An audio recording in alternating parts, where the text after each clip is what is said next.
Alhamdulillah, selalu saja kita memuji Sang Pencipta Allah atas segala nikmat yang dilimpahkan kepada kita, dan juga kita panjatkan salawat dan taslim kepada Nabi besar Muhammad sallallahu alaihi wasallam sesuai dengan perintah Allah kepada kita sebagai orang-orang yang beriman.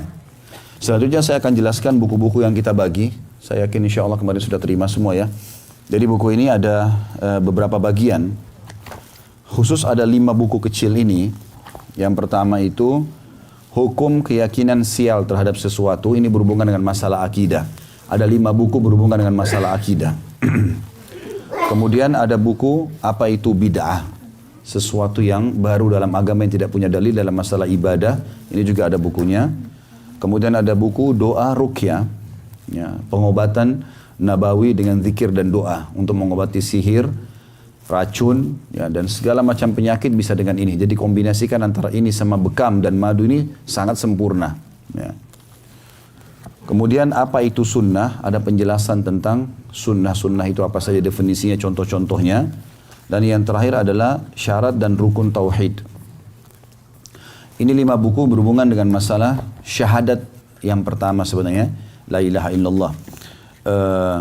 Kemudian ada hubungannya dengan masalah kehidupan sehari-hari. Masuk dalamnya ada juga rumah tangga, ada 2 buku. Ada 31 tuntunan hidup berkah dan panjang umur ala Nabi SAW. Kemudian ada ucapan sehari-hari yang bernilai ibadah. Ya. Ini tujuannya sebenarnya untuk mengubah beberapa persepsi yang kadang-kadang membuat kita akhirnya jauh dari rahmat Allah SWT dan putus asa. Merasa kayak tidak ada solusi, akhirnya harus lari kepada hal-hal yang dilarang. Kemudian juga kita siapkan buku untuk rukun Islam yang kedua dan ketiga. Masalah solat, ini berikut gambarnya. Ada wudhu dan tata cara solat yang benar di dalamnya. Berikut zikir-zikirnya. Dan ada zakat, ini lengkap sekali. Walaupun buku kecil bisa dikantongin. Sudah ada bahasan lengkap tentang masalah zakat. Baik itu zakat harta, pertambangan, perkebunan, segala macam ini. Semuanya ada di sini insya Allah. Ya. Yang kami tidak siapkan buku tentang Ramadan dan haji juga umrah. Karena umrah kita praktekin sekarang, Ramadan memang momennya biasanya kita bahas itu menjelang umrah Ramadan. Ya. Karena ini tidak mungkin bisa dibahas semuanya. Baik, saya akan fokus insya Allah bahas di pertemuan pertama kita ini masalah akidah. Ya, masalah akidah, dan kita akan fokus membahas buku ini. Ya, masalah hukum keyakinan sial terhadap sesuatu. Saya akan berikan pembukaan dulu, saudaraku seiman. Kita sebagai seorang muslim, kita hidup, mati, beraktivitas, ya, marah, cinta, benci, suka, ini semua berada di bawah kalimat la ilaha illallah. Yang berarti la ma'buda bihaqqin illallah. Tidak ada Tuhan. Tuhan itu artinya pemilik, pencipta, pemusnah, penyiap segala kebutuhan kecuali Allah. Itu asas. Kita hidup untuk ini, kita meninggal untuk ini, kita mempertahankan semuanya apa saja karena ini. Ya, kita beraktivitas, kita suka, kita benci semua karena kalimat ini. Dan kita perlu tahu saudaraku seiman, Allah subhanahu wa ta'ala telah menciptakan surga dan adanya neraka karena kalimat tauhid ini. Karena la ilaha illallah. Yang patuh dan meyakini Allah itu adalah Tuhan lalu mengikuti apa yang diperintahkan dan meninggalkan apa yang dilarang masuk surga. Yang membangkang dengan kalimat ini masuk neraka. Begitu juga Allah subhanahu wa ta'ala menurunkan kitab-kitab dari langit. Ada suhuf Nabi Ibrahim, ada Taurat Nabi Musa, ada Injil Nabi Isa, ada Zabur Nabi Dawud, ada Injil Nabi Isa, ada Quran Nabi Muhammad alaihi wassalatu wassalam. 5 kitab yang kita yakini keberadaannya di muka bumi ini yang pernah diturunkan oleh Allah SWT dan masih ada sampai sekarang adalah Al-Quran yang masih asli atau otentik. Kemudian juga karena kalimat ini Allah Subhanahu wa ta'ala mengutus para rasul. Allah Subhanahu wa ta'ala mengutus para rasul sekitar 120.000 orang. Di antaranya 120.000 nabi, di antaranya 313 rasul. 120.000 nabi, di antaranya 313 rasul. Yang wajib kita tahu namanya, kisahnya, 25 nabi dan rasul. Jadi masih banyak yang kita belum tahu kisahnya. Ya. Kita harus bersyukur Allah cuma kasih kita 25. Kalau 120 disuruh hafal namanya, 120.000, ini luar biasa. Gitu. Ya. Ini pun masih banyak yang belum tahu. Gitu. Ya, tentang kisah nabi-nabi ini masih banyak yang belum tahu. Padahal sebenarnya mereka adalah utusan Allah subhanahu wa ta'ala. Dan ada perbedaan antara Nabi sama Rasul. Kalau Nabi, seseorang yang Allah utus, tidak membawa syariat baru. Dia hanya mengingatkan kaumnya apa yang disampaikan oleh Nabi dan Rasul sebelumnya. Kalau Rasul, seseorang yang membawa syariat baru, ya, yang menghapus syariat sebelumnya. Jadi, Rasul itu jumlahnya lebih sedikit. Sekitar dari 120 ribu itu cuma 313 orang saja. Ya.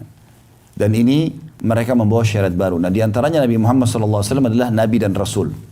Maka syariat beliau menghapus syariat sebelumnya. Ya. Jadi tidak ada lagi syariat Taurat, tidak lagi syariat Injil dengan datangnya Al-Quran. Dengan kalimat ini juga bisa dibedakan mana orang baik dan orang buruk. Mana orang beriman dan orang kafir. Jadi kalimat ini memiliki makna yang sangat dalam. Kita sebagai seorang muslim sudah sangat dimanjakan oleh Allah Subhanahu wa taala, apalagi yang lahir dalam keadaan Islam. Karena begitu kita lahir, kita sudah diberitahukan nama Tuhanmu Allah.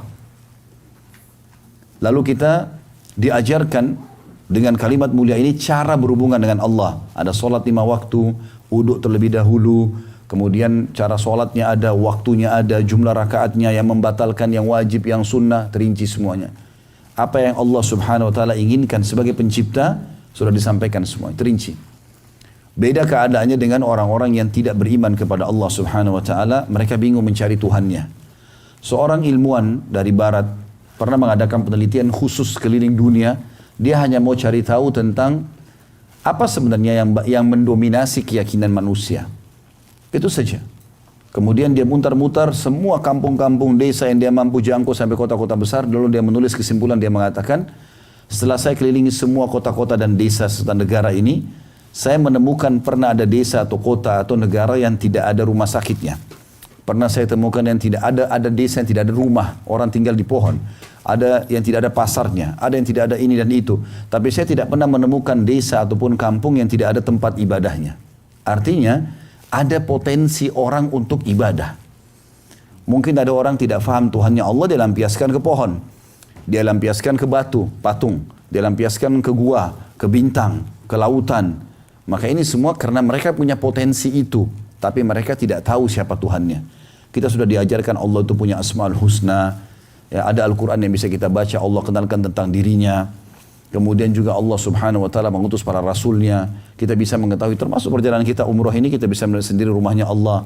Berapa banyak orang yang melakukan ibadah di sini. Nanti kita ke Madinah, Tur City, kita akan lihat nanti tempat peperangan Nabi SAW. Kisah masjidnya ada, kuburannya ada histori, ada jejak historinya. Ya. Dan kita harus bersyukur dengan itu. Bagi teman-teman kemarin yang ikut ke Spanyol, saya sempat ceritakan di bus, bagaimana supir busnya itu tadinya beragama Kristen, tapi karena tidak ada makna daripada ceramah yang disampaikan di dalam gereja yang memperkenalkan Allah Subhanahu wa taala, maka mereka keluar dan mereka jadi ateis. Lalu dengan santainya dia pada saat kami tanya dengan terjemahan ke bahasa Indonesia, pada saat itu menggunakan translate dari handphone, dia mengatakan, saya tidak yakin kalau ada Tuhan. Dan saya yakin kita ini semua dari kera. Cuma kita lebih pintar dari kera. Ini unik sekali, dengan yakin sekali, dengan padahal penampilannya, pakaiannya, orangnya kelihatannya modern, tapi luar biasa. Yakin kalau dia dari kera, gitu kan? Maka sempat saya buka dialog sedikit sama dia, yang tanyakan, saya jelaskan tentang Islam. Salah satu pertanyaan saya adalah, saya bilang, apa kamu yakin manusia dari kera? Dia bilang iya. Terus saya bilang, apa kamu pernah lihat ada kera berubah jadi manusia? Terdiam dia. Dia bilang, belum pernah sih saya lihat, gitu kan? Nah kalau belum pernah lihat, kenapa bisa yakin gitu? Ya. Tapi ada orang begitu, subhanallah. Ada orang yang melampiaskan potensi ibadahnya. Kita ini punya potensi tahu ada Tuhan. Gitu kan? Bahkan dalam Al-Quran diceritakan kalau para ruh kita ini, sebelum ditiupkan ke dalam jasad itu semuanya diberikan kesaksian. Allah bertanya, alastu bi rabbikum? Bukankah aku Tuhan kalian? Qalu bala. Semua ruh kita ini pernah mengatakan iya, engkau Tuhan kami. Kita mengenal Allah sebenarnya. Maka kata Nabi SAW, kullu mauludin yuladu alal fitrah. Semua manusia ini lahir dalam keadaan fitrah, maksudnya mengenal Tuhannya. Fa'abawahu yuhawwidanihi, nanti kedua orang tuanya menjadikannya Yahudi kalau dia Yahudi, au yunassiranihi, atau menjadikannya Nasrani kalau kedua orang tuanya Nasrani, au yumajjisani, atau menjadikannya Majusi kalau memang mereka orang tuanya Majusi. Majusi itu penyembah api maksudnya. Jadi tergantung lingkungan. Tapi kalau anak-anak itu masih fitrah, maka kita akan temukan mereka faham Tuhannya. Salah satu subhanallah yang pernah kami dapat dari guru kami mengajar materi tauhid di Madinah di tingkat 3 kuliah, Syekh Fahad hafizahullah. Beliau mengatakan salah satu fitrah anak-anak itu faham, apalagi kalau belum rusak fitrahnya. Dia belum terlalu banyak tontonan-tontonan yang merusak akidahnya.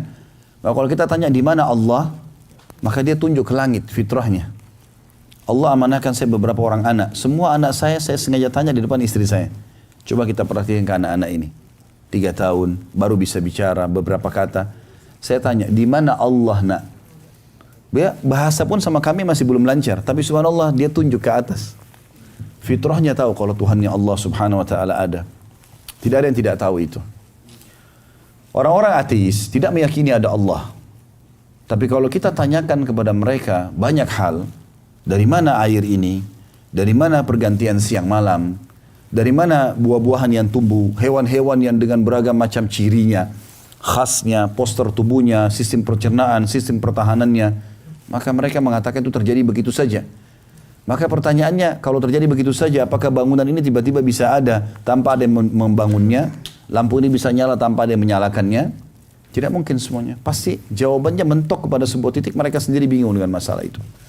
Dan subhanallah para ilmuwan atau para ulama kita mengatakan yang menjadi ilmuwan sekarang di seluruh dunia, di akhir-akhir zaman sekarang ini, makin canggih teknologi, kebanyakan orang ateis. Mereka berangkat keluar angkasa, mereka mengadakan penelitian di daratan, di lautan. Mereka yang sibuk dengan itu.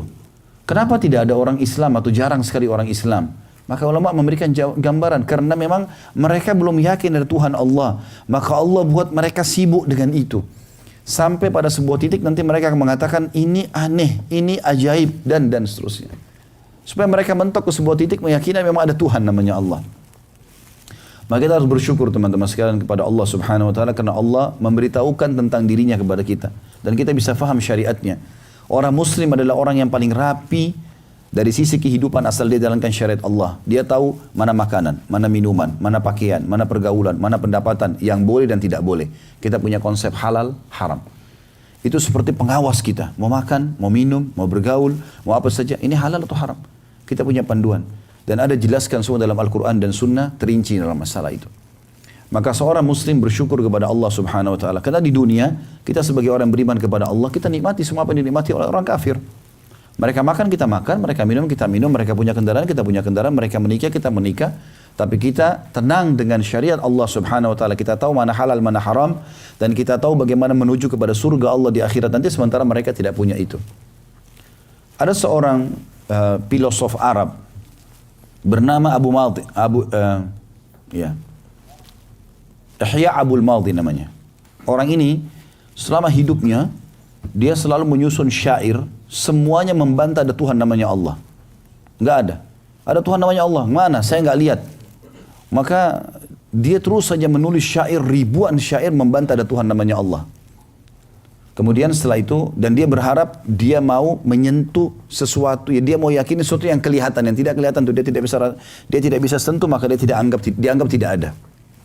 Kesimpulannya adalah dia menyebutkan 20 pepatah syair sebelum meninggal dunia yang membantah ribuan syair dia sebelumnya. Dia mengatakan begini, ji'tu wala adri min aina ji'tu. Dia bilang, saya lahir di muka bumi ini, saya benar-benar tidak tahu dari mana asal saya. Kalau asal saya dari ibu saya dari siapa? Ibunya lagi. Ibunya dari siapa? Ibunya lagi. Ini siapa yang pertama nih? Padahal awalnya dia membantah terus. Sekarang sebelum meninggal, di depan murid-muridnya dia mengucapkan pepatah syair yang membantah seluruh syair dia sendiri. Dia mengatakan, saya lahir di muka bumi ini, saya tidak tahu dari mana asal saya. Kalau dari ibu saya dari siapa? Ibunya lagi. Ibunya siapa lagi? Ibunya lagi. Terus sampai siapa yang pertama? Kita orang beriman kepada Allah sudah tahu manusia pertama Adam, dari tulang rusuknya Hawa. Surah Al-Baqarah menjelaskan. Selesai. Simple sekali. Kita kayak dapat bocorannya. Dari awal manusia pertama diciptakan sampai nanti surga dan neraka. Terinci semuanya. Adam diciptakan dari tanah, Allah suruh malaikat sujud, iblis menolak, rinciannya ada semuanya. Turun di muka bumi, ya, kemudian lalu dia menjalankan keturunannya ada, terus sampai hari kiamat syarat-syarat Allah turun di sini, di proses kematian kita dijelaskan, alam barzakh kuburan kita dijelaskan, nanti mahsyar dibangkit juga dijelaskan, surga neraka terinci, surga dengan tanahnya, dengan bidadarinya, bidadarahnya, pakaiannya terinci semuanya, neraka dari siksa yang paling rendah sampai yang paling tinggi juga sudah dijelaskan. Kalau Bapak Ibu mau lebih jauh, ada ceramah saya di YouTube judulnya Rasulullah SAW cerita tentang surga dan neraka. saya cerita tentang atau membahas tentang masalah surga 30 sekian episode dan juga 30 sekian pasal dan juga neraka 30 sekian pasal. Semua terinci, nggak ada yang sesuatu yang gelap bagi seorang muslim. Lalu dia bilang, lanjutan kepada Ihya Abul Mawdi, "Fawajadtu amami at-tariq, masyaitu dzalika syi'tu am abaitu." Yang lebih unik lagi dia bilang, saya waktu lahir di muka bumi ini, saya temukan ada sebuah sistem. Mau nggak mau saya harus lalui. Jadi misal contoh ini sistemnya, tentu dia tidak bilang ini tapi saya rincikan ya. Misal mata kita melihat, kita begitu lahir taunya mata melihat, hidung bernafas, bibir kita mengucap, lidah kita mengecap, tangan menjama, kaki melangkah.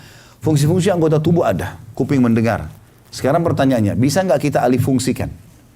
Misal kita makan dari kuping, atau kita melihat dengan mata, dengan mulut, nggak bisa. Sekarang pertanyaannya, dari mana ini? Dan kenapa harus ke situ?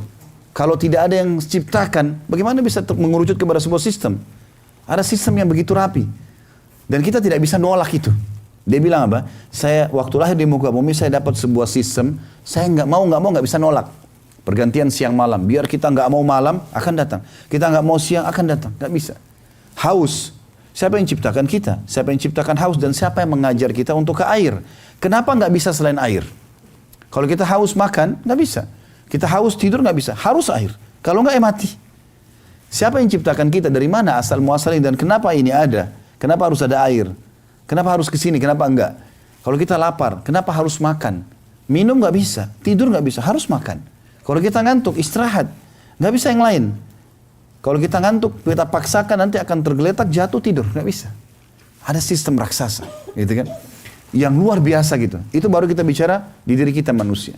Dan kita manusia ini betul-betul sangat dimanjakan oleh Allah. Tugas kita teman-teman hanya menjalani dengan cara memilih dan menikmati saja. Nggak ada yang lain. Contoh, sekarang saya pengen makan. Saya lagi pengen yang gurih saya ambil yang gurih misalnya. Kita sebentar di restoran saya ambil makanan. Mau yang gurih, mau yang manis tinggal milih. Tugas kita pertama memilih. Tugas yang kedua menikmati. Kita kunyah, makan.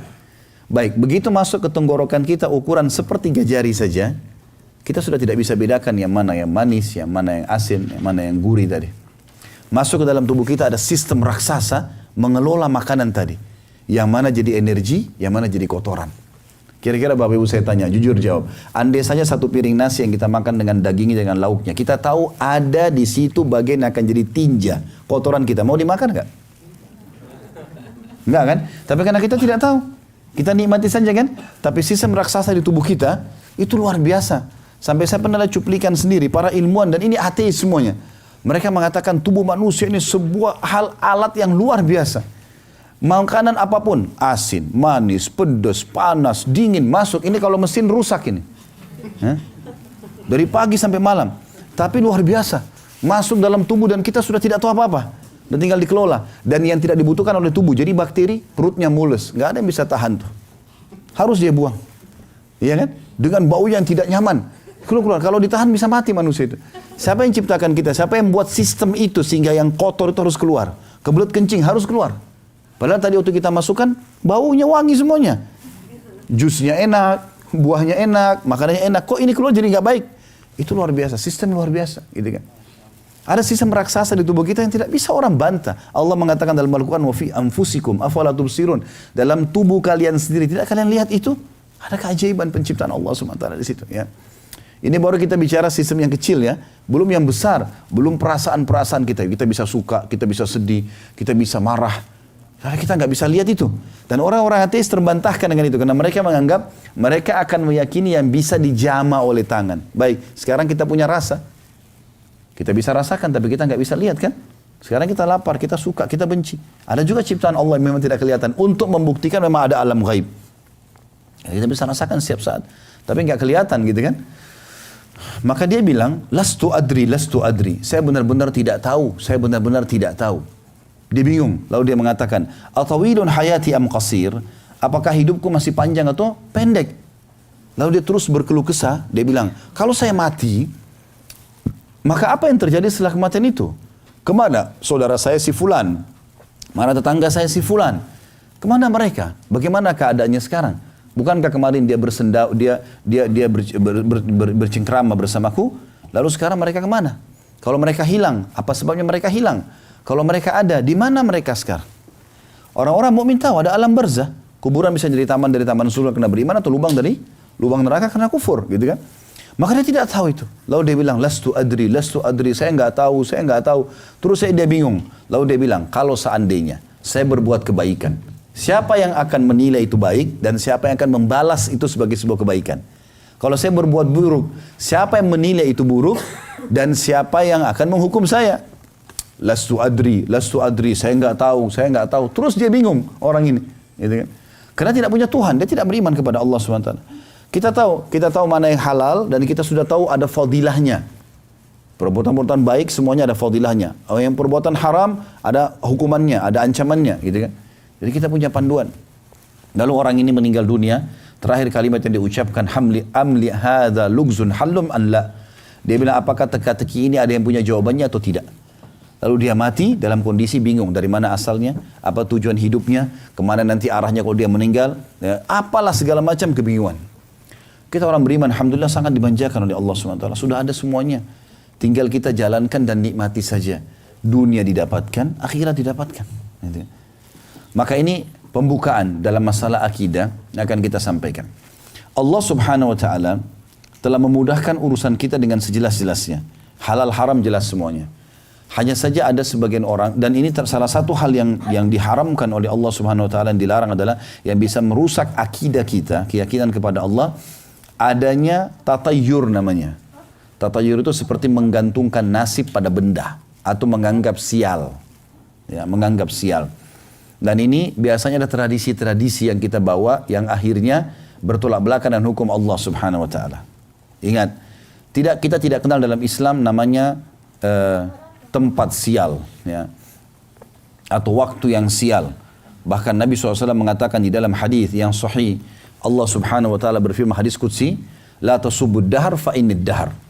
Jangan pernah kalian mencaci maki waktu karena aku penciptanya, kata Allah.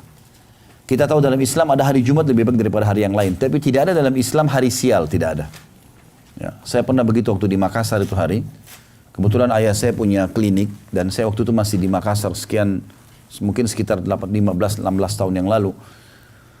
Saya waktu itu lagi megang yayasan ayah saya. Ada satu orang, kebetulan ayahnya sahabat ayah saya, dia lebih muda dari saya, minta bekerja di yayasan, saya pekerjakan. Kemudian naik motor dia jalan. Waktu itu hari Selasa kebetulan. Dia jalan antar sesuatu benda yang saya minta tolong waktu itu.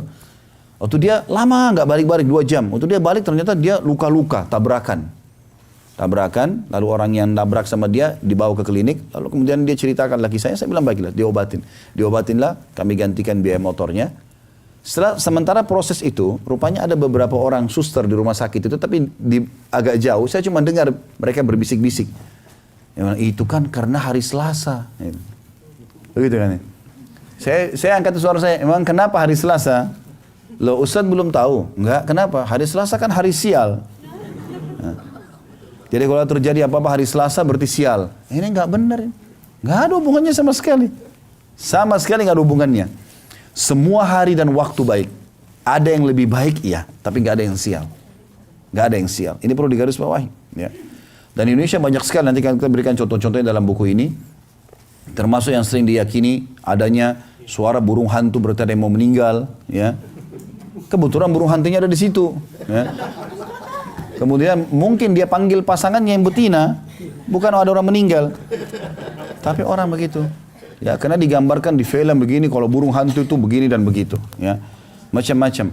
Kalau ada suara toke, ini berarti mesti hitung rezeki. Ya, toke yang pertama ini kaya, miskin. Kenapa orang undi nasibnya di situ? Ya, nggak ada hubungannya. Tokeknya lagi keluarin suara kok. Ya. Kalau emang betul begitu pelihara toke banyak. Ya. Nggak ada hubungannya gitu kan. Sama dengan banyaknya orang yakin di Indonesia tangannya kalau gatal, tangan kanan mau keluarin duit, tangan kiri mau dapat duit. Ini urat sarafnya lagi masalah. Nggak ada hubungannya dengan itu gitu kan. Islam datang menepis semua itu. Karena tradisi orang jahiliyah dulu begitu. Ya. Tradisi jahiliyah begitu. Pernah subhanallah ada meteor jatuh di zaman Nabi SAW. Biasa kita lihat kan. Nah tradisi orang non-muslim suruh berdoa. Karena doanya mustajab. Ya. Ya. Ini kita kadang-kadang sering terpengaruh dengan film-film mereka, akhirnya berpikiran begitu. Di zaman Nabi pernah terjadi. Ini hadisnya hadis sahih. Dengarkan bagaimana penyampainya. Nabi SAW lihat, Nabi bilang begini kepada para sahabat. Apa yang kalian yakini di masa jahiliyah sebelum Islam tentang ini? Kata mereka, ya Rasulullah, kami yakin kalau ini kelihatan, ini tradisi orang Mekah dulu di sini waktu belum Islam. Mereka bilang, kami dulu di masa jahiliyah meyakin kalau ada bintang seperti ini, berarti ada orang yang hebat baru lahir, atau ada orang yang hebat mati. Salah satunya. Berarti mereka yakin satu kota Mekah itu tuh, ini ada yang mau mati nih. Atau ada yang mau lahir nih, hanya karena lihat bintang itu. Kata Nabi SAW, bukan seperti itu. Kalau dalam Islam beda. Kata Nabi SAW, Allah subhanahu wa ta'ala kalau ingin menentukan keputusan yang akan dilakukan pada hari esok, maka Allah menyampaikan kepada para pemikul singgasananya Allah. Ada 8 pemikul singgasana Allah, arsy-Nya Allah. Allah menyebutkan dalam Al-Quran masalah itu. Kemudian mereka bertasbih. Lalu tasbih mereka didengar oleh malaikat di langit ke-7. Maka mereka bertasbih. Malaikat langit ke-6 mendengar langit ke-7. Mereka juga bertasbih. Langit ke-5 mendengar langit ke-6. Mereka bertasbih. 4 mendengar 5 mereka bertasbih. Sampai langit pertama di atas kepala kita ini. Semuanya bertasbih. Lalu semua 7 lapis langit ini malaikat bertanya kepada pemikul arsy. Apa keputusan Tuhan kita? Maka mereka pun menyampaikan. Ya, apa semua keputusan besok ini yang terjadi apa saja, turun hujan di mana, ini buah mana yang berbuah, siapa yang mati, siapa yang lahir, keputusan semua disampaikan. Di sini kata Nabi SAW, syaitan bersusun-susun. Ya, lalu Nabi SAW berikan gambaran dengan susun-susunnya tangan, gitu kan, sampai ke langit. Dan mereka berusaha mencuri informasi itu.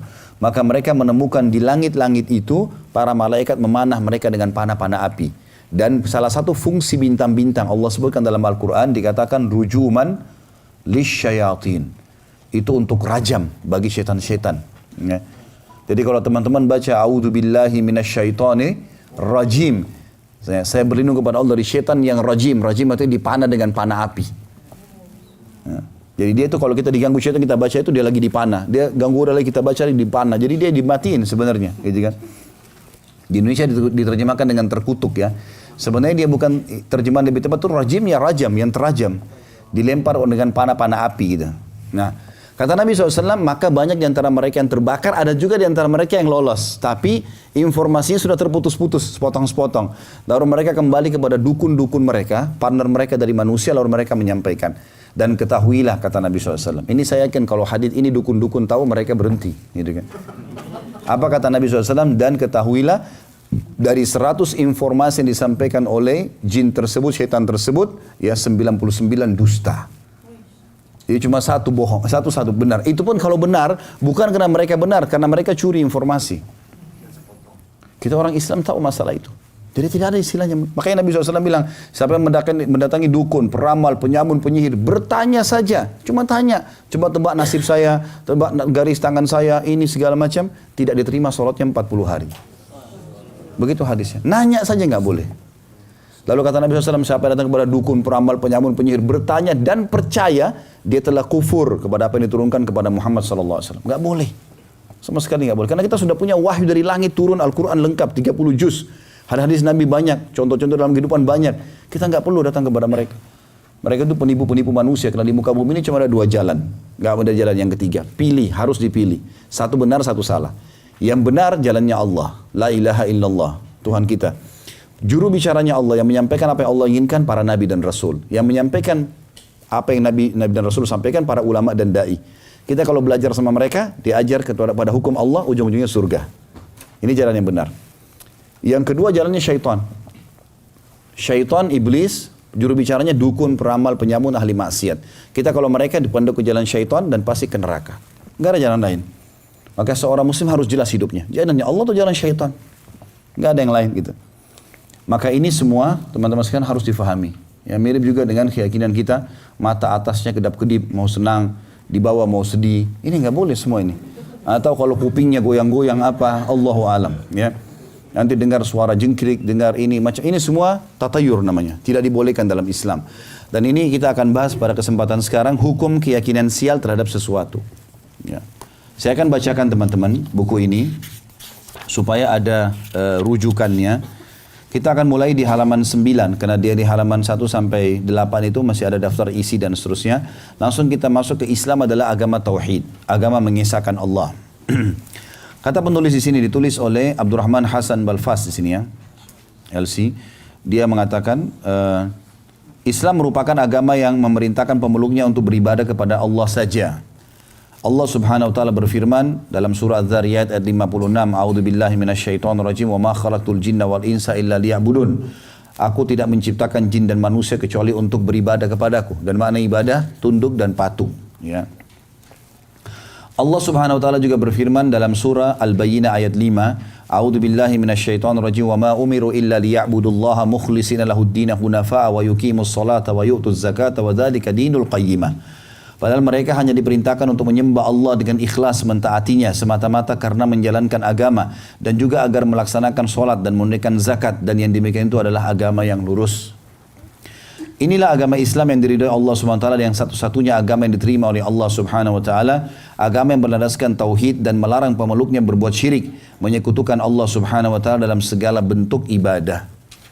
Jadi sampai sini paragrafnya saya jelaskan. Para sahabat Nabi Ridwanullahi alaihim saking fahamnya masalah ini, mereka yakin ada Allah, maka mereka menggantungkan semua nasibnya kepada Allah. Di antaranya, kalau sendal mereka putus, mereka angkat tangan ke langit sambil mengatakan, Ya Allah, sendal saya putus, gantikanlah. Minta sendal dari Allah. Gitu. Mungkin kadang-kadang kita anggap sepele, padahal sebenarnya ini masalah yang sangat kental dalam masalah akidah. Bagaimana mereka yakin, dan Allah Subhanahu wa taala pada saat mengijabah permintaan kita, Allah akan menggerakkan jawaban tersebut dengan sistem yang Allah ciptakan. Jadi misal kita minta, Ya Allah sembuhin saya. Apakah Allah akan lemparkan obat dari langit? Tentu tidak. Ya Allah mudahkan jodoh saya. Apakah Allah akan lemparkan manusia? Kan tidak mungkin. Ya Allah mudahin rezeki saya. Apakah Allah akan lemparkan duit? Enggak. Tapi bagaimana Allah Subhanahu wa taala berikan kepada kita dengan sistem yang sudah Allah ciptakan. Nanti kalau kita sakit nih, Ya Allah sembuhin, Allah ijabah. Maka tiba-tiba kita ngobrol sama satu orang, datang silaturahim ke rumah, misal contoh, ngobrol-ngobrol, atau kemudian cocok pembicaraan kita sama dia, kita bicara sama masalah penyakit, saya kena penyakit ini nih, oh setahu saya ada dokter yang bagus di sana, kita ke dokter itu, konsultasinya cocok, obatnya cocok, lalu sembuh. Apakah dokter yang sembuhkan? Jawabannya tidak. Ada Pak Dokter sini, resepnya gimana Pak Dokter? Pasti sembuh atau semoga lekas sembuh? Semoga lekas sembuh. Nggak ada yang pasti sembuh. Dokter juga ikhtiar, ya Pak Dokter ya? Iya. Yang menyembuhkan Allah Subhanahu wa taala, ya. Maka kalau kita berdoa, Allah mudahkan dengan cara, Ya Allah mudahin rezeki saya. Jangan heran kalau setelah minta rezeki, nanti ada yang tawarin proyek, ada yang tawarin pekerjaan, ada yang tawarin bisnis. Jangan tiba-tiba tolak, kan sudah minta rezeki. Allah gerakkan sistem di sekitar kita. Kita minta jodoh, Allah SWT mudahkan. Ada yang tawarin anaknya, ada yang mau menikah, ada cenderung, maka kita ikuti cara-cara syar'i. Maka Allah Subhanahu wa taala memberikan jawaban yang tepat di situ, ya. Seperti itulah jawaban dari Allah Subhanahu wa taala. Ada seorang syekh di Saudi ini, nanti saya kembali lagi baca paragrafnya ya. Dia kebetulan mendatangi Mesir, tepatnya di Kairo, kota Kairo, dan dia ada acara di Iskandaria, sekitar 2-3 jam naik bus dari Kairo. Dia bilang waktu itu, dia cerita waktu dia mau pulang ke Saudi, kebetulan pesawat dia jam 7 pagi. Dia berlari dari Iskandaria agak malam, dia telepon masjid yang dia ceramah di Kairo. Dia bilang, saya mau, daripada saya ke hotel cuma 2-3 jam, saya mau tinggal di masjid saja. Tolong dibukain masjidnya. Dia bilang, baiklah. Dia bilang, saya tiba di masjid jam 3, kurang lebih, jam 3. Saya lihat masjid, lampunya menyala, pintu terbuka, saya pikir sudah disiapin buat saya gitu. Dia bilang, begitu saya masuk, cari, nggak ada marbot masjid. Saya telepon, mati handphonenya. Maka saya lihat dari kejauhan ada orang di tempat imam lagi sujud. Saya pikir itu marbotnya. Saya dekatin, orang ini sambil nangis-nangis tempat sujudnya, lalu saya dekatin, saya mau tahu apa yang dia bicara. Ternyata dia bilang, Ya Allah berikan saya rezeki, karena istri saya mau dioperasi, saya butuh uang. Kalau saya tidak salah ya, dia sebutkan 10.000 atau 20.000 jenih, pon Mesir ya. Ya 20 jutaan mungkin, 30 juta gitu. Saya lupa tentang jumlahnya, tapi kisah ini kisah yang benar disampaikan. Maka dia bilang, terus orang ini nangis-nangis berdoa dalam sujud. Sampai selesai salam, saya tanya dia, kenapa akhi? Ini orang Saudi ini tanya orang Mesir itu, kenapa? Dia bilang, demi Allah istri saya sekarang lagi di rumah sakit, besok harus dioperasi, kalau enggak divonis bisa meninggal dunia. Maka saya tidak punya duit segala macam, saya juga sudah pinjam sana sini nggak dapat. Lalu saya pikir saya masuk masjid berdoa sama Allah. Kata syekhnya, yang kau lakukan sudah benar nih, nggak usah minta-minta sama orang. Sujud aja, lanjutin sampai pagi. Maka dia bilang, sholat dah orang itu. Setelah itu Dia bilang saya sholat juga malam, masih ada waktu sekitar sejam sebelum subuh saya tidur, saya istirahat. Azan subuh saya dibangunin sama marbot masjid. Syekh bangun, sudah azan. Dia bilang saya wudhu lagi, saya sholat qobliyah, fajar, 2 rakaat. Kemudian pas iqamah, saya disuruh oleh marbot masjid untuk maju. Silakan Syekh. Dia bilang enggak, suara saya masih enggak enak, saya kurang tidur gitu kan. Dia bilang enggak apa-apa, surah-surah pendek Syekh. Ya. Maka Syekh bilang saya maju jadi imam. Dia bilang begitu saya jadi imam, saya sholat, habis salam, lagi balik berzikir, ada orang dari saf ketiga maju tiba-tiba. Dia bilang Syekh, demi Allah, saya gara-gara dengar suara antum di masjid ini, dengar suara anda di masjid ini, maka saya turun. Saya tinggal di apartemen dekat masjid ini. Saya biasanya sholat subuh di masjid lain. Tapi karena saya dengar suara anda, saya biasa ikutin di YouTube. Kebetulan syekhnya ada ceramah di YouTube. Saya biasa ikutin di YouTube. Maka saya datang Syekh. Terus dia bilang, syekhnya bilang, ahlan wa sahlan, selamat datang. Kata dia, Syekh saya mau minta tolong. Kata syekhnya apa? Dia bilang, saya ini punya uang zakat, jumlahnya 20.000 jenih. Jumlah ini persis seperti jumlah orang yang minta tadi malam. Ini kejadian nyata. Dan saya sudah lama mau keluarkan, istri saya selalu bilang keluarkan, jangan kau tahan di rumah. Tapi saya bilang saya ingin kasih ke tangan satu orang yang butuh supaya sekalian. Saya nggak mau pecah-pecahin. Syekhnya tiba-tiba nangis. Kata dia, kenapa anda nangis Syekh? Dia bilang tunggu sebentar. Syekhnya berdiri cari mana orang yang tadi malam tahajud tuh. Rupanya ada di ujung saf. Dipanggil sama Syekh, kesini. Datang dia. Kata Syekhnya, kau tadi malam berdoa masalah apa? Dia bilang, demi Allah Syekh, istri saya masuk rumah sakit, saya harus biayai hari ini, harus operasi 20.000 jenih. Yang punya uang ini nangis juga. Jadi Syekh nangis, orang nangis. Ini orang yang punya hajat ini nggak ngerti. Kenapa kalian nangis nih? Kata Syekhnya, orang ini subhanallah, yang menjadi sebab atau salah satu sebab terjabah doamu. Dia punya zakat 20.000 jenih yang dia mau keluarkan. Dia butuh sekarang saya untuk berikan kepada orang lain. Saya harap diberikan kepada kamu. Dia bilang orang ini pun kasih 20.000 jenih. Saking gembiranya orang punya hajat ini, dia mengatakan aku mencintaimu ya Allah. Contoh saja. Allah subhanahu wa ta'ala punya cara. Ya. Dan cara Allah sangat indah. Sangat baik. Kita cuma butuh keyakinan saja. Nggak butuh yang lain. Ada kisah yang lain Nabi Musa alaihissalam. Nabi Musa alaihissalam ini pernah berkata kepada Jibril alaihissalam, saya ingin melihat keadilannya Allah. Keadilannya Allah. Kata Jibril alaihissalam, kau tidak bisa tahan. Gak bisa kamu sabar. Allah berbeda dengan manusia. Kita ini emosional. Allah subhanahu wa ta'ala itu maha pengampun, maha pengasih, luar biasa. Kata Musa alaihissalam, saya coba sabar. Ini dilapor kepada Allah, Allah bilang, baik, suruh saja Musa pergi ke satu sungai. Gak usah buat apa-apa, lihat saja. Cuma melihat, tidak buat apa-apa. Maka Musa alaihissalam pergi ke sana besok paginya. Di sungai dari kejauhan dia melihat. Ternyata di sungai itu ada orang pertama datang penunggang kuda. Naik kuda, jalan, haus dia, orang ini penunggang kuda, dia turun dari kuda, Nabi Musa alaihissalam dari jauh. Waktu dia turun, rupanya di pinggangnya, itu ada kantong isinya duit. Banyak uangnya, harta dia ditaruh di sini sama dia. Waktu dia turun minum, rupanya lepas dari ikat pinggangnya, dia nggak sadar. Dia naik kuda, dia pergi. Ini orang yang pertama. Musa alaihissalam lihat. Berapa menit orang itu jalan, berapa saat orang itu jalan, ada satu anak kecil datang. Belum balik, masih 7 tahunan. Datang, dia haus, dia minum di air itu. Begitu dia balik, di sebelahnya ada kantong duit banyak. Diambil sama anak kecilnya, langsung dia pergi. Ini orang yang kedua. Karena kemudian datang orang ketiga. Orang buta, pakai tongkat. Sampai tiba di suara sungai, dia dengar air, dia minum di situ. Rupanya waktu si buta minum air, penunggang kuda yang pertama kembali. Lalu dia bilang, hai bapak buta, ya, di mana uang saya? Kata dia, uang apa? Saya buta, saya nggak bisa lihat apa-apa. Dia bilang, tadi saya baru mampir di sini. Tidak ada orang lain, cuma kamu saja. Saya tadi yakin sebelum turun dari kuda, uang itu masih terjepit di pinggang saya. Sekarang nggak ada, pasti kamu yang ambil. Enggak, saya nggak ambil. Ributlah 2 orang ini. Apa yang terjadi? Karena ribut, akhirnya si penunggang kuda membunuh si buta. Membunuh si buta. Lalu dibongkar barangnya, nggak ada. Lihat kiri kanan, nggak ada. Akhirnya kena putus asa, dia pergi. Lalu kata Musa alaihissalam, wahai Jibril, sampaikan kepada Allah, saya nggak bisa sabar. Maksudnya apa? Menurut Nabi Musa alaihissalam, dia tahu siapa yang salah. Kira-kira menurut Bapak Ibu siapa yang salah di sini? Hah? Hah? Yang benar. Berarti belum lulus nih. Anak kecilnya. Karena kalau anak kecil nggak ambil duit, nggak ada masalah. Benar nggak? Sekarang kalau anak kecil minum, dia nggak ambil kantong itu, si penunggang kuda kembali ambil duit, pergi selesai kan? Tapi karena dia ambil duit, bukan punyanya, maka si penunggang kuda berantem sama orang buta dibunuh. Benar nggak ini? Hah? Baru connect ya? Baiklah. Menurut Nabi Musa AS seperti yang kita fahami, anak kecil yang salah. Tapi kata Jibril AS, bukan dia yang salah, hai Musa. Justru anak kecil itu yang benar. Tambah bingung Nabi Musa AS. Bagaimana ceritanya? Dia ambil duit, kalau dia tidak ambil duit, tidak akan terjadi pembunuhan nih. Kata Jibril AS, begini ceritanya.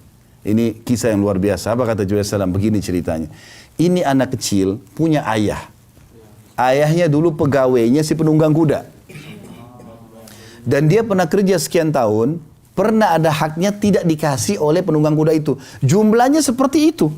Kantong yang jatuh itu. Orang penunggang kuda ini nggak pernah berpikir dia akan keluarkan uang sejumlah itu, dia akan minum di situ, akan jatuh di situ, dan di situ tinggal orang yang pernah dia zalimi. Allah sampaikan haknya anak ini itu dengan caranya. Allah SWT dengan cara. Nah, ada cara lain rupanya.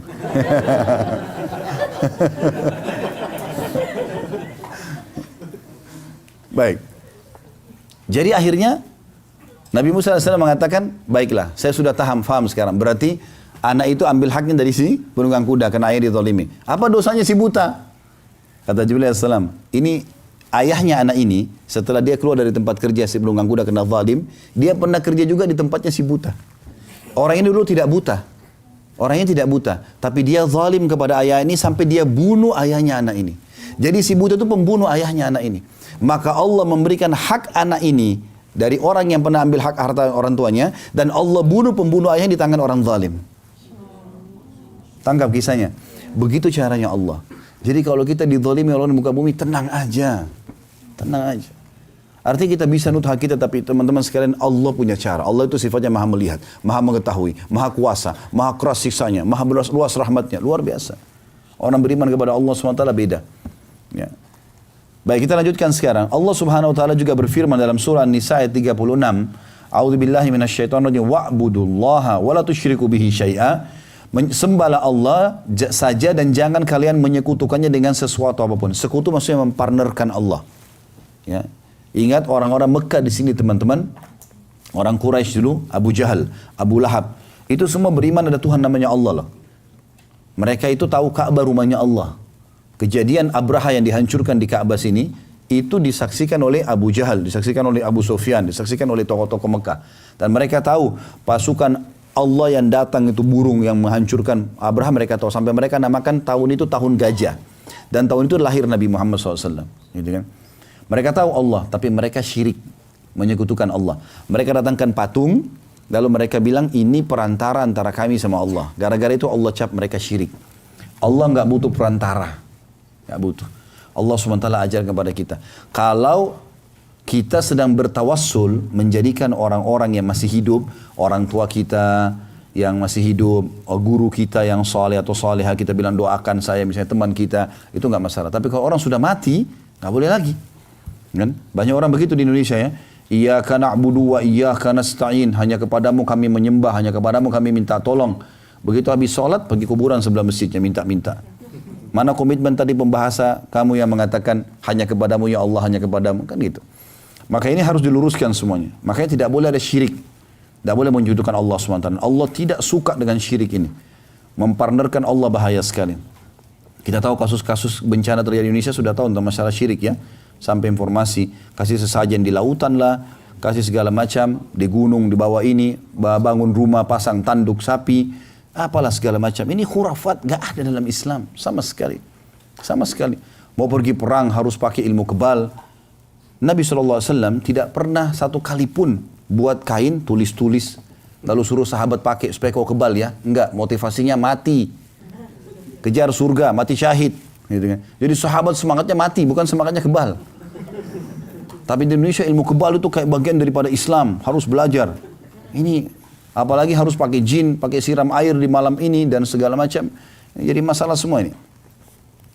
Allah Subhanahu wa taala telah menjelaskan dalam Al-Qur'an bahwasanya seluruh nabi dan rasul yang diutus oleh Allah Subhanahu wa taala semuanya diperintahkan untuk menyeru umatnya kepada tauhid, mengisahkan Allah. yaitu memerintahkan manusia untuk beribadah kepada Allah Subhanahu wa taala dan tidak menyekutukannya dengan sesuatu apapun. Inilah dakwah seluruh nabi dan rasul.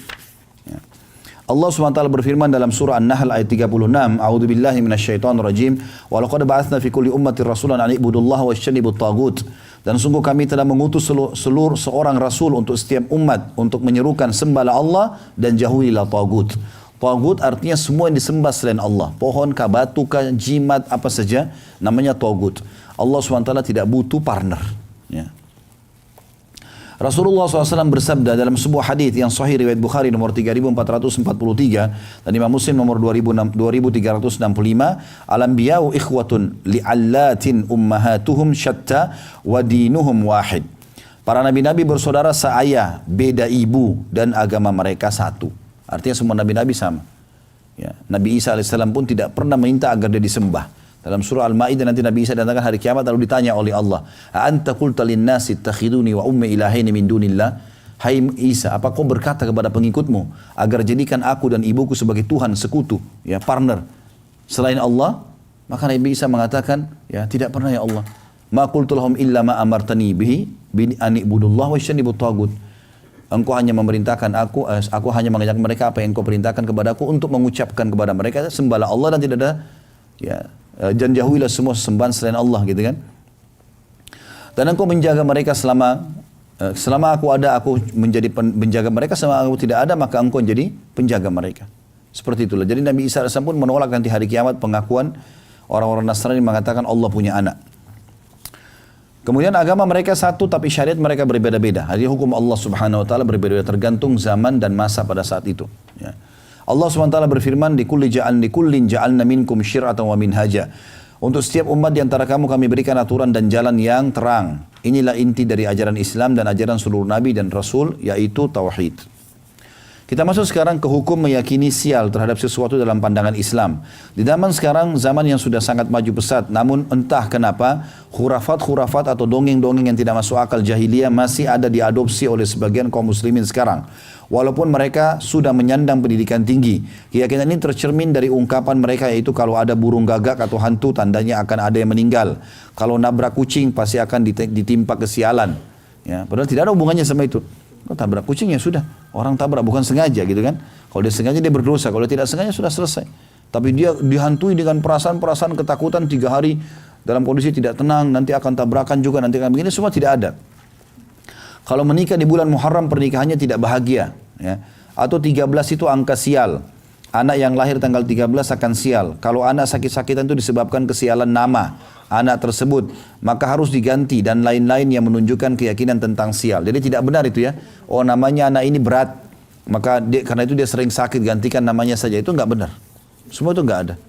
Ya. Nabi SAW hanya mengganti nama kalau nama itu bermakna tidak baik. Kalau nama itu maknanya baik tidak pernah diganti. Nah, kalau di Indonesia ini sampai pada tingkat walaupun namanya Muhammad, kalau nama baik Muhammad, Nabi Muhammad SAW, Nabi yang mulia, tapi karena dia sering sakit, oh ini namanya berarti berat buat dia nih, ganti saja ke Yusuf misalnya. Secara logika, semua hal yang dikatakan sial tidak realistis. Adakah hubungannya antara burung gagak atau hantu yang akan meninggalnya seseorang? Lalu apa hubungannya angka 13 dengan kesialan? Apa hubungannya bulan Muharram dengan pernikahan? Lalu bagaimana pandangan Islam tentang sial? Yang mirip keyakinan orang-orang Chinese ya, angka 4 angka yang sial. Makanya liftnya 3 langsung 3A. Ya. Nggak ada angka 4 biasa di mall-mall ya. Keyakinan sial terhadap sesuatu di dalam Islam dinamakan tatayyur atau menggantungkan nasib pada burung ya, atau tiarah. Islam memandang at-tatayyur sebagai perbuatan syirik asgar atau syirik kecil, yaitu menyekutukan Allah Subhanahu wa taala. Sebagaimana sabda Nabi SAW, at-tiaratu syirkun wa at-tiaratu syirkun thalathan. Beranggapan sial adalah kesyirikan. Beranggapan sial adalah kesyirikan. Beliau menyebutnya sebanyak 3 kali. Hadis Abu Daud nomor 3910. Hadis ini dengan sangat jelas menunjukkan bahwa tiara adalah beranggapan sial termasuk bentuk syirik. Kesyirikan dalam masalah tiara ini bisa dirincikan menjadi 2. Jadi tiara ini diambil dari kata-kata tair yang berarti burung ya. Jadi orang-orang Arab jahiliyah dulu di Mekah sini itu punya tradisi Bapak Ibu sekalian. Mereka kalau mau safar, mereka ambil burung apa saja termasuk merpati, lalu mereka lepas. Kalau mereka ini timur dan barat misalnya. Kalau mereka mau ke arah timur dan burungnya pas terbang ke timur, berarti mereka menganggap nasibnya baik. Kalau burungnya ke arah barat, lawan arah berarti dia akan sial, dia nggak mau pergi. Tapi ini burungnya kebetulan lagi ke kanan. Ya. Kalau burungnya jantan ada burung betina dikejar sama dia kan bisa saja. Tapi begitulah keyakinan orang-orang jahiliyah dulu. Ya. Itu tidak boleh. Cara yang kedua, mereka mencabut bulu burung kemudian ditulisi di atasnya. Misalnya lakukan, yang kedua tidak lakukan, yang ketiga kosong. Ditaruh dalam sebuah kotak, lalu mereka punya dukun. Ya, dukunnya itu simpan kotak itu. Dia bayar ke dukun itu. Jadi kapan dia mau safar, kapan dia mau nikah, kapan dia mau buka usaha, dia datang ke dukun terus ambil kotaknya. Lalu dia mengambil dengan cara tidak melihatnya. Kalau keluar bulu yang tertulis lakukan, berarti dia anggap dia akan nasib baik. Kalau keluar yang tidak lakukan, berarti dia kalau paksakan akan bahaya. Kalau keluar yang kosong, dia harus ulangi supaya keluar hal-hal dari keduanya. Tradisi jahiliyah dulu. Seperti itulah keadaan mereka. Nabi SAW ingatkan, beranggapan tiara itu mengandung nasib begitu adalah kesyirikan. Sampai 3 kali Nabi SAW ulangi. Tiara ini bisa dirincikan menjadi 2. Yang pertama, jika menganggap bahwa yang mendatangkan manfaat atau mudarat adalah makhluk. Ini syirik besar. Kalau orang sakit, ya itu Allah Subhanahu Wa Taala yang menguji dia. Dia harus yakin Allah SWT ciptakan dia, Allah ciptakan penyakit, Allah juga akan sembuhkan. Gitu kan? Kalau dia dapat nikmat, Allah ciptakan dia, Allah ciptakan nikmat itu, Allah juga yang akan bisa mempertahankannya. Ya. Semua ini yang lain adalah sebab-sebab saja. Yang kedua, jika menganggap bahwa yang memberi manfaat atau mudarat hanyalah Allah, namun makhluk hanyalah sebagai sebab, ini termasuk syirik kecil. Ya. Syirik dibagi oleh ulama menjadi 2, syirik akbar atau syirik besar. Seperti menyembah batu, berhala, pohon, menyembelih kepada selain Allah, meminta kepada orang yang sudah mati dan lain-lain. Sementara syirik asgar atau syirik kecil, seperti bersumpah dengan nama selain Allah, menganggap sial terhadap sesuatu atau riya dalam ibadah dan lain-lain. Perbedaan antara syirik besar dan syirik kecil adalah syirik besar mengeluarkan pelakunya dari agama Islam dan membatalkan seluruh amalnya serta membuatnya kekal dalam neraka karena pelakunya termasuk kepada kelompok orang-orang kafir dan musyrik. Kalau dia meninggal tidak sempat taubat ya.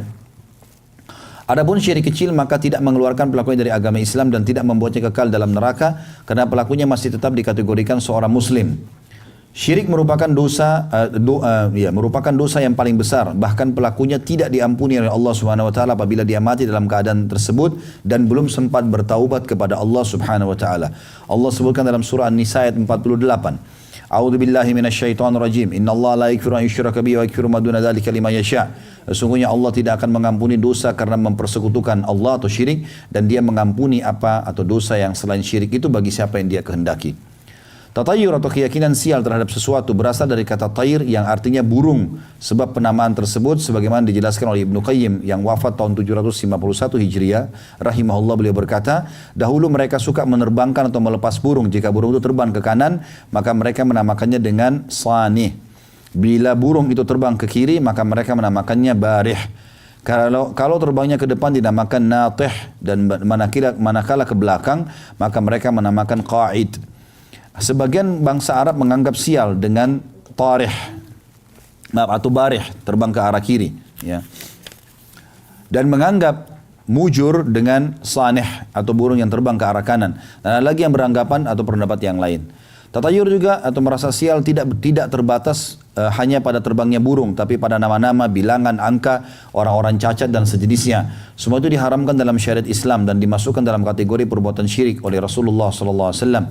Karena orang yang bertatayur menganggap hal-hal tersebut membawa untung dan celaka. Keyakinan seperti ini jelas menyalahi keyakinan tentang takdir atau ketentuan Allah yang Maha Suci dan Maha Pemurah. Menurut Syekh Muhammad bin Shalih Al-Utsaimin wafat 1421 Hijriah rahimahullah, tatayur adalah menganggap sial atas apa yang dilihat, didengar atau yang diketahui. Seperti yang dilihatnya, yaitu seperti melihat burung lalu ia menganggap akan menjadi kesialan karena dianggap burung yang menakutkan. Yang didengar seperti mendengar seseorang mengatakan kepadanya wahai kerugian dan orang sial, maka ia menganggap ucapan tersebut menjadi kesialan baginya. Dan yang diketahui seperti mengetahui tanggal, angka atau bilangan. Tatayur meniadakan tauhid dari 2 segi. Jadi artinya menganggap sial-sial semua ini bisa menjauhkan kita dari Allah Subhanahu wa taala. Yang pertama, orang yang tatayur menggantungkan nasib pada benda tidak memiliki rasa tawakal kepada Allah Subhanahu wa taala dan senantiasa bergantung kepada selain Allah Subhanahu wa taala. Yang kedua, ia bergantung kepada sesuatu yang tidak ada hakikatnya dan merupakan sesuatu yang termasuk takhayul dan keraguan-raguan. Ibnu Qayyim rahimahullah kembali menuturkan orang yang bertatayur itu tersiksa jiwanya, sempit dadanya, tidak pernah tenang, buruk akhlaknya, dan mudah terpengaruh oleh apa yang dilihat dan didengarnya. Mereka menjadi orang yang paling penakut, paling sempit hidupnya, dan paling gelisah jiwanya. Banyak memelihara dan menjaga hal-hal yang tidak memberi manfaat dan mudarat kepadanya. Tidak sedikit dari mereka yang kehilangan peluang dan kesempatan untuk berbuat kebaikan. Jadi kalau orang nasibnya atau selalu digantungkan nasibnya, misalnya kalau keluar pada tanggal begini akan begini, atau keluar pada saat atau misalnya tidak meletakkan sesuatu di rumah pada saat pindah rumah dengan kertas ini atau tulang ini, maka akan terjadi seperti ini. Ini semua membuat jiwanya tidak tenang karena selalu bergantung pada benda-benda itu. Seorang muslim tidak ada urusannya dengan masalah itu semuanya. Dia cuma tahu halal atau haram. Ya. Kalau ada rumah yang dianggap oh ini karena ada ruh gentayangan, ya. Ini ada orang bunuh diri, nggak usah beli, beli saja sebagai orang muslim tidak apa-apa, nggak ada urusannya. Kalau seandainya betul ada ruh gentayangan, kira-kira ada tempat di muka bumi yang tidak ada gentayangannya? Ya? Semuanya ada, pasti kan gitu. Orang semua di mana-mana banyak yang mati.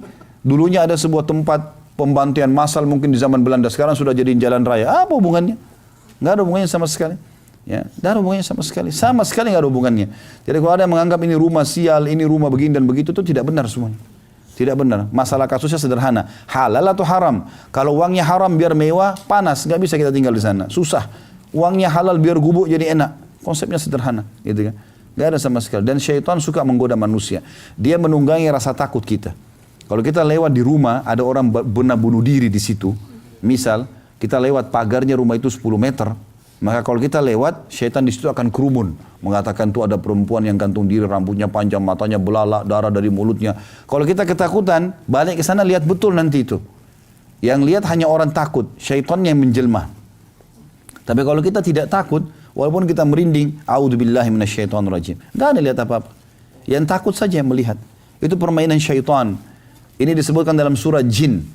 Ya, surah Jin itu sebab turunnya surah ini, surah nomor 72 dalam Al-Quran, sebab turunnya karena orang-orang Arab jahiliyah dulu di Mekah ini, mereka kalau lagi mengadakan perjalanan ke satu tempat, maka kalau istirahat di satu lembah, mereka pemimpin kafilah itu mengambil setengah bekal makanan mereka, kemudian mereka keluar, pergi ke tengah-tengah lembah lalu bilang, wahai penjaga lembah jangan ganggu kami ya, ini setengah bekal kami. Itu tidak ada sebab, tidak ada apa-apa. Semua muka bumi ini, mau lautan, mau gunung, mau daratan, mau padang pasir, ciptaannya Allah. Bapak ibu mau hidup dimanapun aman. Orang mukmin tahu masalah itu. Tidak ada sesuatu yang ditakuti gitu. Dia hanya takut kepada Allah SWT. Maka ini teman-teman sekalian terjadi.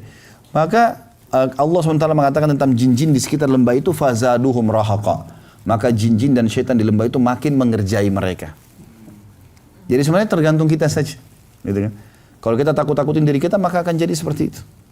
Jadi dalam Islam nggak ada namanya ruh gentayangan, nggak ada. Nggak ada ceritanya pocong keluar dari kuburan, ketuk-ketuk rumah minta makan, minta minum, nggak ada.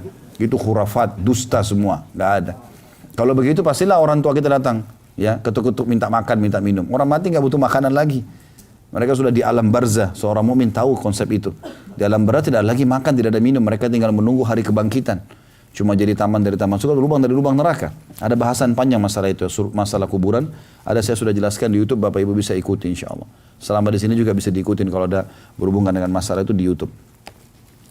Baik, selanjutnya Ibnu Qayyim mengatakan orang yang bertatayur itu tersiksa jiwanya, sempit dadanya, tidak pernah tenang, buruk akhlaknya, dan mudah terpengaruh oleh apa yang dilihat dan didengarnya. Setiap lihat ini kayaknya sial nih, ini kayaknya ketakutan sendiri. Nah, itu. Mereka menjadi orang yang paling penakut, paling sempit hidupnya dan paling gelisah jiwanya. Banyak memelihara dan menjaga hal-hal yang tidak memberi manfaat dan mudarat kepadanya. Tidak sedikit dari mereka yang kehilangan peluang dan kesempatan untuk berbuat kebaikan. Di sini teman-teman, pedagang-pedagang, gak ada yang pasang pelaris-pelaris, tidak perlu pelaris. Yang penting rezekinya, sumbernya, ya itu mau untung gampang berdagang. Saya juga salah satu praktisi dagang gitu. Modalnya halal, produknya halal, sistemnya halal. Untung, gak usah ragu. Tidak usah panggil-panggil pergi ke orang-orang bodoh itu, ya. Ya, tidak usah bilang orang pintar, orang bodoh itu datangin, minta supaya begini begitu, dusta semua, kebohongan, penipuan, ya. Itu minta tolong sama syaitan, nggak boleh didatangin, nggak boleh sama sekali, ya.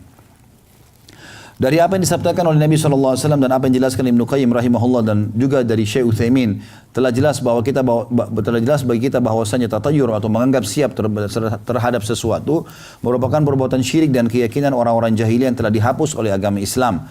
Selain itu tatayur juga merupakan bentuk percaya kepada sesuatu yang tidak ada hakikatnya dan bentuk tidak ada tawakalnya kepada Allah Subhanahu wa taala. Menganggap sial pada sesuatu, yang pertama menganggap anak sakit-sakitan karena nama yang terlalu berat dipikul sehingga harus ada pengganti nama. Keyakinan ini banyak diyakini oleh masyarakat padahal tidak ada hubungannya antara penyakit dengan nama selama nama tersebut merupakan nama yang baik. Namun apabila nama anak itu memang buruk maknanya maka memang seharusnya diganti. Bukan karena kita meyakini hal tersebut menjadi penyebab sakitnya anak. Akan tapi nama yang buruk seharusnya diganti sebagaimana sabda Nabi SAW atau beliau mengganti nama orang-orang yang buruk. Jadi kalau memang namanya misalnya tidak baik ya, maka itu diganti. Tapi kalau namanya sudah baik, nggak akan hubungannya sama penyakitnya. Ya. Jadi pernah satu kali Nabi SAW lagi mau perah susu unta. Lalu beliau bilang sama para sahabat, siapa yang memerah susu buat kami? Ada satu berdiri mengatakan, saya Rasulullah. Kata Nabi SAW, siapa namamu? Dia bilang, nama saya Harb. Harb itu perang. Perang. Kata Nabi SAW, duduk, jangan kau. Siapa yang memerah lagi? Berdiri yang kedua. Lalu Nabi SAW tanya, siapa namamu? Dia bilang, nama saya Mur. Mur itu pahit. Ya aneh-aneh orang kasih nama. Maka kata Nabi SAW, duduk, jangan kamu. Lalu siapa lagi pernah buat kami? Berdiri orang ketiga mengatakan, saya Rasulullah. Kata Nabi SAW, siapa namamu? Dia bilang, Ya'ish. Ya'ish itu artinya hidup. Kata Nabi SAW, perahlah. Artinya nama memang berpengaruh. Ya nanti kita lanjutkan ini insya Allah ya, besok bahasan ini. Tapi yang jelas, saya mau sampaikan kembali juga ada satu kisah juga. Nabi SAW pernah lewat sebuah gunung. Gunung itu rupanya dua gunung, beliau jalan. Lalu beliau berusaha berhentiin pasukannya. Sebentar berhenti.